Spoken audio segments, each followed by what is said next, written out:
black families stick together and work. Go look at an example of a black family where they've all stayed tight and they build business together and they work together. That's millions of dollars in free labor right there and expertise. So you've already got wealth. What you don't have is liquidity. You're like, I have this bachelor's degree and I'm a hardworking person. I've got plenty of free time. I've got some connections. I've got some lots of skill and energy, but I ain't got no bread. So let me go find the nearest white business so that I can go and convert this wealth into cash. The problem though is that you have something called the transaction cost. The transaction cost is the cost you pay to solve your liquidity problem.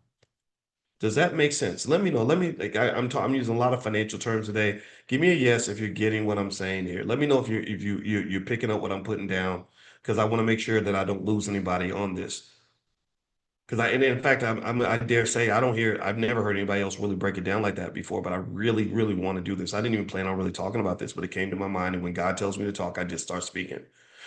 So here's the problem. Here's what Black people need to do. Solve your liquidity problem. If you can solve your monetization and liquidity problem, then what happens is you unlock all this wealth that's already sitting there. It's like no, it's like I'm broke. I can't afford a sandwich, but I've got $1 billion worth of oil in the ground. I can either A, pay somebody to come and drill it up, or I can take the time to make sure that me and my children are trained on the skill set required to drill into the ground and pull that shit out.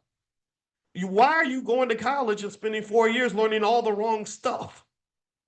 That's what happens. You have millions of black kids that go to college. Well, what do? I major in business management. Well, how about you major in how to create a business first? Then you can manage the thing you create. What you gonna manage? That's like saying I studied how to drive cars.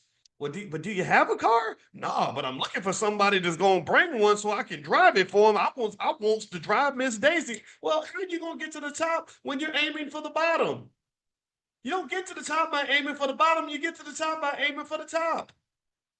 Do you know how I told you all this story, a little bit of my backstory about how I got on national TV?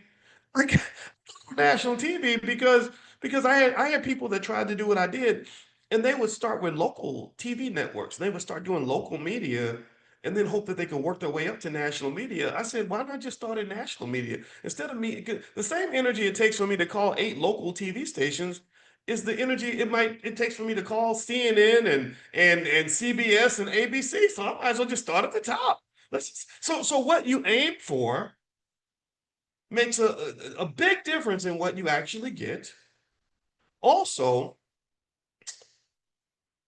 it impacts your possibilities, and what you aim for also is a product of how you see yourself. A lot of us aim for the bottom because we don't think we deserve nor are we capable of getting anything that's up at the top.